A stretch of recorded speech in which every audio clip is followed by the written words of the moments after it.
Hello what's up दोस्तों, कैसे हैं आप सभी। फिर से एक बार आप सभी का स्वागत है आपके अपने चैनल में करियर भाई में।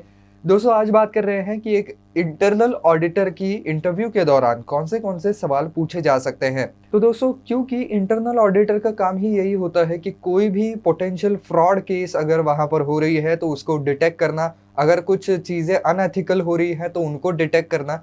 तो इस आधार पर आपको ये सवाल पूछा जा सकता है कि क्या आपने इसके पहले कभी भी आपके सिस्टम में कोई फ्रॉड पकड़ा है, और अगर आप कोई फ्रॉड पकड़ते हैं तो उसके लिए क्या प्रोसेस आप फॉलो करते हैं, कैसे इंश्योर करते हैं कि ये जो चीज़ हुई है ये फ्रॉड है या कुछ यहाँ पर धोखाधड़ी हो गई है। तो अगर आपने कुछ ऐसी चीज़ें की हैं, पास्ट में आपने कोई फ्रॉड पकड़ा है तो आप उसके बारे में बता सकते हैं। अदरवाइज़ आप सिंपल प्रोसेस को बता सकते हैं कि अगर आपको कहीं पर ऐसा लगता है कि कुछ यहाँ पर गड़बड़ी है, तो आप उसका पूरा रिकॉर्ड निकालेंगे, जो डॉक्यूमेंट सबमिट किए गए हैं, उनको देखेंगे, उन डॉक्यूमेंट्स को वहाँ पर क्रॉस चेक करेंगे। साथ ही साथ अगर कुछ प्रॉपर्टी का मामला है तो वहाँ पर जाकर के चेकिंग होगी कि एक्चुअली वो प्रॉपर्टी है या नहीं, जो आइडेंटिटी प्रूफ डॉक्यूमेंट दिए गए हैं वो असली है या नहीं, जेन्युइन है या नहीं। बाकी के जो गारंटर वगैरह भी जो रहते हैं लोग, लोन के केस में ये चीज़ें होती हैं कि किसी एक को गारंटर रहना पड़ता है, तो वो गारंटर की जो डिटेल है वो सही है या नहीं। तो ये सारी चीज़ें वहाँ पर अंडर स्कैन आ जाती है और बाद में उनमें से जो भी कोई नुक्स है, जो भी कोई प्रॉब्लमैटिक एरियाज़ है, उनको निकाला जाता है, उनको एनालाइज़ किया जाता है और बाद में ये तय किया जाता है कि भई ये गलत दिए गए हैं डॉक्यूमेंट्स या सही दिए गए हैं। अगर सारे डॉक्यूमेंट्स में से कुछ चीज़ें मतलब गलत हैं, जो कि प्रॉब्लमैटिक हो सकती हैं, तो फिर उसको फ्रॉड का ही करार दिया जाएगा। अगला सवाल है कि एज़ अ इंटरनल ऑडिटर अगर आपको ये महसूस होता है कि आपकी कंपनी एक बहुत बड़े रिस्क में है, तो फिर ऐसे वक़्त में आप क्या करेंगे? किस प्रोसीजर को फ़ॉलो करेंगे? तो सबसे पहली बात तो आपको ये बात जो है वो आपके सीनियर्स तक पहुँचानी है कि भई ये रिस्क मुझे इसमें लग रहा है, तो इसका सभी इन चीज़ों का जो है वो इंटरनल ऑडिट होना चाहिए। ऑडिट होने के बाद उनमें से जो प्रॉब्लमैटिक एरियाज़ हैं उनको ढूँढना चाहिए, और अगर कोई केस है जिसके अंदर कुछ फ्रॉड डॉक्यूमेंट्स आए हुए हैं या जो भी कोई उसका कॉज़ है, उसको एलिमिनेट कर देना चाहिए। अगर कोई ऐसे वहाँ पर ट्रांज़ैक्शंस हमने किए हैं, कोई व्यवहार किए हैं, तो उसका जो है वो पूरा रिपोर्ट निकलना चाहिए। और अगर कोई लोन वगैरह जैसी कोई केसेस हैं, उसमें कुछ प्रॉब्लमैटिक लगता है तो लोन को टर्मिनेट कर दीजिएगा या तो पूरी तरीके से रिजेक्ट ही कर दीजिएगा। तो इस तरीके से जो है वो ज़्यादा से ज़्यादा कंपनी को रिस्क ज़ोन से बाहर निकालना, ये इनका काम ही होता है। तो इसी तरीके से प्रोसीजर को जो है वो फ़ॉलो किया जाता है। हो सकता है कि क्या इसके पहले आपने कोई बहुत ज़्यादा सीरियस ऑपरेशनल इश्यू एनकाउंटर किया है क्या? जिसके अंदर कंपनी बहुत ज़्यादा रिस्क में थी, और अगर ऐसा इश्यू था, तो फिर आपने उसमें क्या रिकमेंडेशन दिया? कैसे उसको सॉर्ट आउट किया? तो आपकी कंपनी में अगर ऐसी कोई बात घटी है, जिसके अंदर ऑपरेशनल जो चीज़ें हैं, उनके अंदर कुछ अनएथिकल चीज़ हो रही थी या गलत चीज़ हो रही थी, जिससे कि आगे चलकर कंपनी को प्रॉब्लम फेस करनी पड़ सकती थी। तो आपने ऐसी सिचुएशन में क्या किया? अगर आपके पास इसका एक्सपीरियंस है, तो आप इसका जवाब दे सकते हैं। इसके अलावा आपको ये भी पूछा जा सकता है कि अगर कभी भी आपके काम में ऐसी सिचुएशन आती है कि आपके जो कोलीग्स हैं, वो बहुत ज़्यादा इनकोऑपरेटिव हैं, तो ऐसे में आप क्या करेंगे? तो आपको बताना चाहिए कि वो कॉर्पोरेट क्यों नहीं कर रहे हैं, इसके बारे में पूछा जाए, उनको बताया जाए कि ये कॉर्पोरेशन करना क्यों ज़रूरी है, क्यों कोऑपरेट करना चाहिए, इससे उनका ही कैसे फ़ायदा है, हमारी कंपनी का कैसे फ़ायदा है। और अगर वो फिर भी नहीं मानते हैं, तो आप उनके कंसर्न जो अथॉरिटीज़ हैं, अपर अथॉरिटीज़, उन तक ये बात पहुँचाएँ, ताकि वो उनको इंस्ट्रक्ट करके आपका काम जो है वो बिल्कुल स्मूथ हो सके। इसके अलावा आप ये भी जानने की कोशिश करेंगे कि कुछ स्पेसिफिक एरियाज़ में ही वो कोऑपरेटिव नहीं है क्या? तो उसके अंदर उनका कुछ प्रॉब्लम है क्या, जिसकी वजह से वो आपको कोऑपरेट नहीं कर पा रहे हैं? तो ये सारी चीज़ें जो हैं वो आपको वहाँ पर कहनी होंगी। इसके अलावा और एक सवाल ये भी आता है कि क्या आपने कभी भी आपकी सीनियर अथॉरिटीज़ के साथ कॉन्फ्लिक्ट फेस किया है? यानी कि आपके सीनियर अथॉरिटीज़ कोई एक बात कह रहे थे, आप कोई दूसरी बात कह रहे थे और आपके अंदर आपके बीच में जो है वो डिसएग्रीमेंट हो गया, आपके कुछ मनमुटाव हो गए, तो फिर आपने उसको कैसे हैंडल किया? तो आप बता सकते हैं कि कहीं भी ये चीज़ जो है वो हमने पर्सनल नहीं होने दी, वो काम की बातें थी और उसमें वो क्या कहना चाह रहे हैं ये मैंने पहले समझने की कोशिश की, उसके बाद मैं क्या कहना चाह रहा हूँ ये भी मैंने समझाने की कोशिश की, और उसके बाद अगर फिर भी वो नहीं मानते हैं तो वो सीनियर है करके वो जो भी कोई इंस्ट्रक्शंस देंगे, उनका मैंने पालन किया हुआ है, बस चाहे तो वो इंस्ट्रक्शंस मैंने उनसे राइटिंग में लिए हैं। अगला सवाल भी एक्सपीरियंस लोगों को पूछा जाएगा और वो ये है कि क्या आपकी पिछले कंपनी में आपने किसी चीज़ से रिलेटेड कोई सजेशन दिया था जो कि अपर अथॉरिटीज़ को काफ़ी अच्छा लगा और उसे इम्प्लीमेंट कर दिया गया था? तो वो किससे रिलेटेड वहाँ पर सजेशन था, वो सजेशन आपने क्यों दिया था और उसका परिणाम क्या हुआ? ये सब कुछ आपको वहाँ पर बताना होगा। इसके अलावा दोस्तों एक सवाल जो है वो इंटरनल ऑडिटर की ज़िंदगी में काफ़ी बार आ सकता है और वो ये है कि भई वो इंटरनल ऑडिटर है, यानी कि कंपनी के अंदर ही वो काम करता है और कंपनी के सारे कामकाज को वो वहाँ पर मॉनिटर करता है। तो कभी अगर आपको ऐसा कहा जाए कि कोई पोटेंशियल फ्रॉड है और आप हमारे ही साथ काम करते हैं, हमारे कोलीग हैं, तो जाने दीजिए, कवर अप कर लीजिए, इसको नज़रअंदाज कर दीजिए। तो ऐसा अगर होता है तो आप क्या करते हैं? या ऐसा अगर आपके साथ पहले हुआ है, तो आपने उस सिचुएशन को कैसे टैकल किया है? तो ज़ाहिर-सी बात है कि ऐसा कोई भी फ्रॉड कवर अप करना बिल्कुल अच्छी बात नहीं है। आप कहीं भी ऐसी चीज़ों के साथ कॉम्प्रोमाइज़ नहीं कर सकते हैं, क्योंकि ये आपके जॉब के एथिक्स के ही खिलाफ जाता है। आपका जॉब एथिक ये कहता है कि कोई भी अगर फ्रॉड चीज़ है, कोई भी प्रॉब्लमैटिक चीज़ है, तो उसको सबसे पहले लाइट में लाया जाए, उसको ठीक करा जाए, वही आपका जॉब है। अगर आप आपके जॉब के विरुद्ध ही काम करते हैं, तो फिर उसका कोई मतलब ही नहीं है। आगे चलकर अगर कोई प्रॉब्लम आता है, तो फिर जिस एम्प्लॉयी ने गलती की है, वो तो फँसेगा ही फँसेगा, लेकिन एज़ अ इंटरनल ऑडिटर आपने इस चीज़ को जानबूझ करके नज़रअंदाज किया, इसकी वजह से आप भी वहाँ पर फँसोगे, अल्टीमेटली कंपनी का भी नुकसान होने वाला है। तो प्लान ज़ाहिर है कि कहीं भी ऐसी चीज़ों के साथ कॉम्प्रोमाइज़ नहीं करना होगा। इसके अलावा आपको ये भी सवाल पूछा जा सकता है कि आपकी ऐसी कौन-सी पढ़ाई हुई है या ऐसा कौन-सा एक्सपीरियंस हुआ है जिससे कि आप एक इंटरनल ऑडिटर के पोस्ट के लिए सही कैंडिडेट होते हैं? तो फिर आपको बताना पड़ेगा कि अगर आपने पहले कहीं काम किया है, तो फिर आपने किस तरीके का काम किया है, आपकी पढ़ाई किस तरीके की हुई है।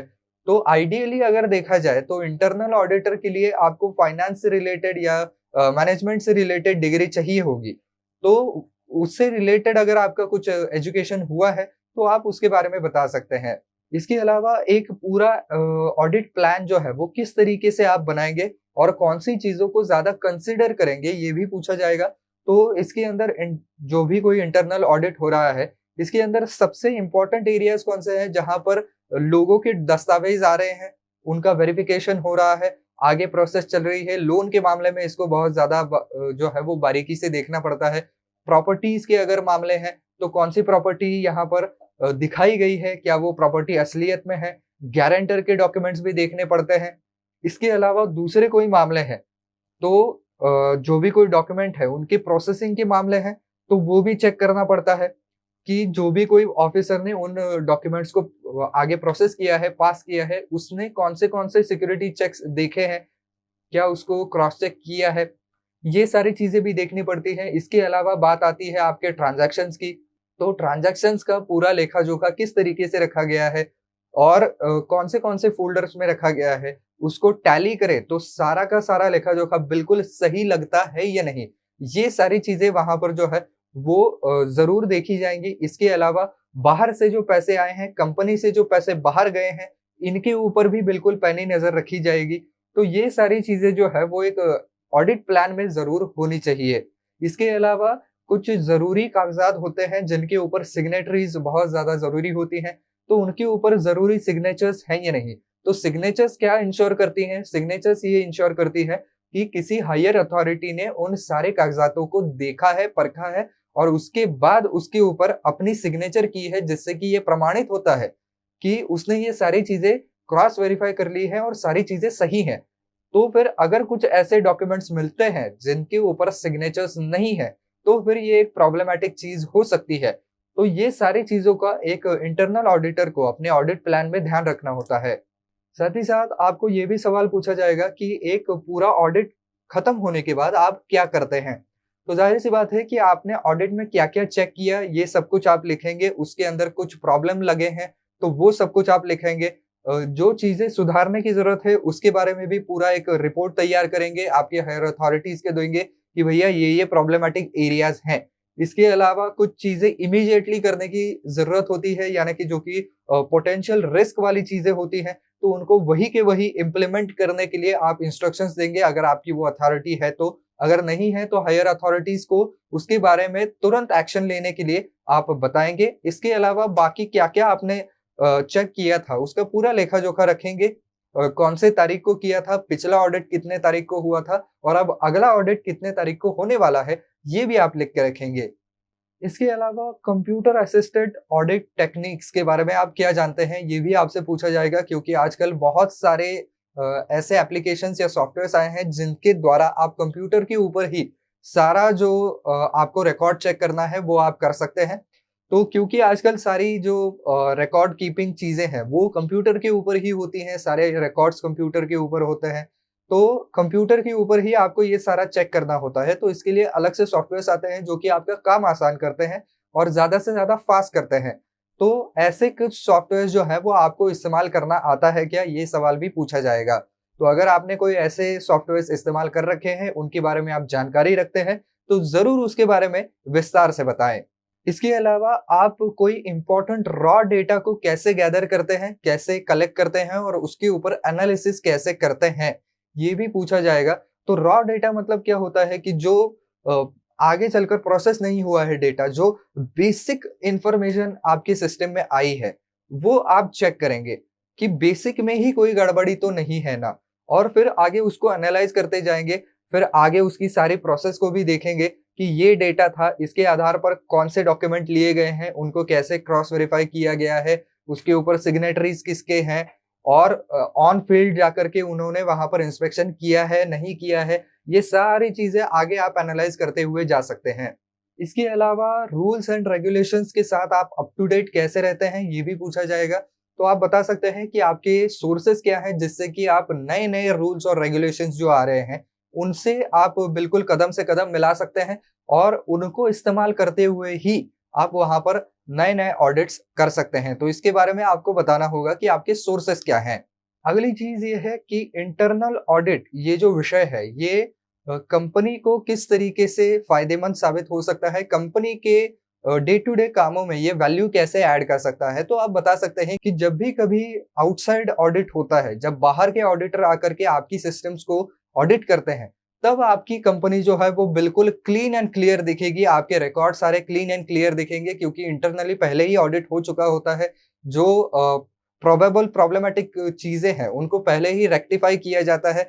साथ ही साथ कहीं भी माल प्रैक्टिस नहीं होती है, क्योंकि एक्सटर्नल ऑडिटर्स जो है वो कभी कभार ही आते हैं, लेकिन इंटरनल ऑडिटर जो है वो कंपनी के अंदर ही होते हैं। वो कहीं भी कोई भी माल प्रैक्टिस नहीं होने देते हैं, कोई भी अनएथिकल चीज नहीं होने देते हैं, और हमेशा ये लोग ऑन टोज रहते हैं, जिसकी वजह से 24/7 सारे जो भी कोई ट्रांजैक्शंस हैं, कोई भी प्रोसेसिंग है डॉक्यूमेंट्स का, तो वो सारे स्कैनर के नीचे से निकलते हैं, जिससे कि आपकी कंपनी का जो पूरा कामकाज है वो बिल्कुल क्रिस्टल क्लियर रहने में मदद मिलती है। कंपनी का जो गुडविल है वो भी अच्छा रहता है, कंपनी की इमेज अच्छी रहती है। इसके अलावा आपको ये भी पूछा जा सकता है कि आप एक ऑडिटर क्यों बनना चाहते हैं? आपको इस जॉब में ऐसी कौन-सी खास बात लगती है जिसकी वजह से आपको इसमें इंटरेस्ट लगता है? तो आप बता सकते हैं कि क्यों आपको ऑडिटर का जॉब ही ज़्यादा पसंद आता है? आपने पहले में भी वो जॉब किया हुआ है, या आपको जो है वो अटेंशन टू डिटेल देना बहुत ज़्यादा पसंद है? आपको सारी चीज़ों का एनालिसिस करना बिल्कुल पसंद है, सारी चीज़ों का स्टडी करना पसंद है? तो इसके बारे में आप बता सकते हैं। खैर ये पर्सनल लाइकिंग का विषय है, तो आप इसके अंदर अपनी भी चीजें ऐड कर सकते हैं, मैंने खाली आपको एग्जाम्पल के तौर पर बताया है। तो दोस्तों ये सारे सवाल हैं जो कि एक इंटरनल ऑडिटर के इंटरव्यू के दौरान पूछे जा सकते हैं। तो बस दोस्तों आज के वीडियो में इतना ही। आई होप ये वीडियो आपको पसंद आया होगा। तो दोस्तों वीडियो पसंद आया है तो वीडियो को लाइक करना बिल्कुल ना भूलें।